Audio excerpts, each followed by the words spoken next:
اعوذ باللہ من الشیطان الرجیم، بسم اللہ الرحمن الرحیم۔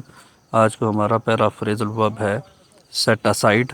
آپ کی تنخواہ آتی ہے اور آپ اس کا کچھ حصہ اپنے بینک میں رہنے دیتے ہیں اور باقی سے اپنے اخراجات چلاتے، یا خواتین کچھ پیسے کئی مفروضہ پر رکھتی رہتی ہیں، خرچ نہیں کرتی، یعنی پیسے بچانے کی مختلف انداز اختیار کیے جاتے ہیں، تو اس کو آپ سیٹ اسائیڈ کہتے ہیں۔ پٹ اوے، پٹ اسائیڈ، اسائیڈ اور پٹ بائی بھی اس کی جگہ استعمال ہو سکتے ہیں، تاکہ ان پیسوں کو آپ کہیں آپ نے کنسٹرکشن کرنی ہے، ایڈیشنل اخراجات پورے کرنے ہیں تو استعمال کرتے ہیں۔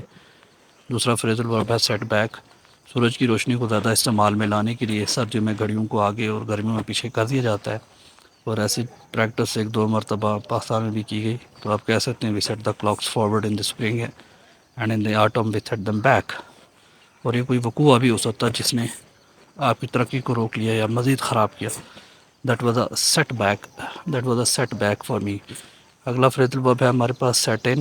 بارش ہو رہی ہے اور آپ کو لگتا ہے کہ یہ اب جاری رہے گی، تو کہہ سکتے ہیں the rain has set in for the day. کوئی چیز ناخوشگوار ہوتی ہے اور آپ کہتے ہیں بس یہ ایسا ہی چلتا رہے گا، چیزیں ٹھیک نہیں ہوں گی۔ This nonsense has set in for whole life, کہ ایک ایونٹ ہے وہ مسلسل ہوگا اب۔ اس کے بعد ہمارے پاس فریزل ورب ہے سیٹ اگینسٹ۔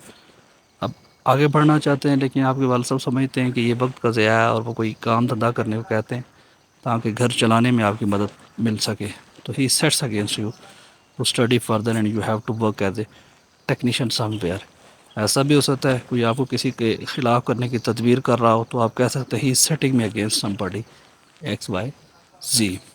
تو اس طرح کی سچویشن میں آپ اس کو استعمال کرتے ہیں۔ آپ کے پاس آخری فریزل ورب ہے سیٹ آن۔ آپ کسی کے گھر جاتے ہیں اور وہ آپ کو پسند نہیں کرتا اور کتے کو آگ پیچھے لگاتا ہے، تو ایسے موقع پر بولا جا سکتا ہے he set the dog on you.